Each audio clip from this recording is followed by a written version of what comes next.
और तथागत भगवान बुद्ध ने अपना धम्म दिया। और धम्म क्या दिया उन्होंने कहा कि जो पूरे आपके जीवन में जो सबसे महत्वपूर्ण चीज़ है वो है आपका मन।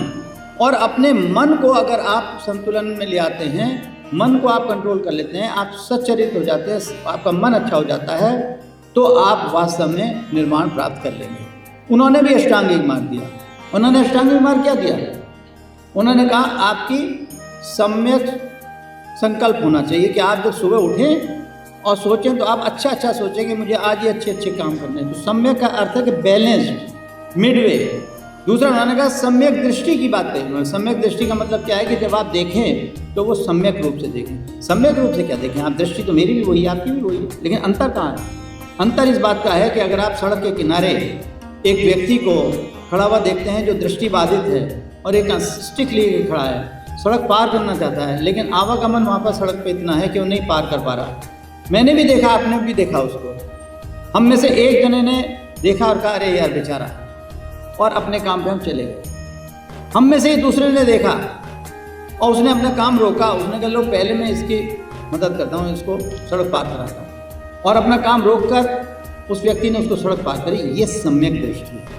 दृष्टि केवल देखना नहीं है, दृष्टि मतलब इंटरप्रिटेशन, देखने के बाद उस पर जो आप प्रतिक्रिया करते हैं वो सम्यक दृष्टि। फिर उन्होंने तीसरा कहा सम्यक वाणी।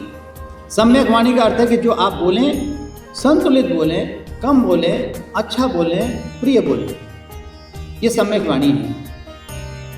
और चौथा उन्होंने कहा सम्यक व्यायाम। सम्यक व्यायाम, अभी जैसे मैंने बात करी कि आपको संयम, आज तो सब आपको पता है, आप जाके पूछ लीजिए कितना आपको व्यायाम करना ज़रूरी है। प्रतिदिन आपको व्यायाम करना है। फिर उन्होंने कहा सम्यक कर्म, जो आप काम करते हैं वो सब सोच समझ के करिए कि अच्छे कर्म होने चाहिए।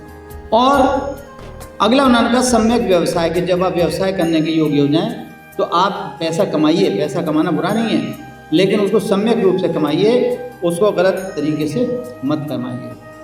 और ये करने के बाद उन्होंने कहा कि जो दिन भर की आपकी घटनाएं होंगी उसमें कुछ अच्छा भी होगा, उसमें बुरा भी होगा, तो सम्यक स्मृति की शाम के टाइम जो अच्छा है, जैसे मैंने आपको उपेक्षा की बात कही, जो अच्छा है उसको याद रखिए और जो बुरा है उसको भूल जाइए, उसकी उपेक्षा कीजिए।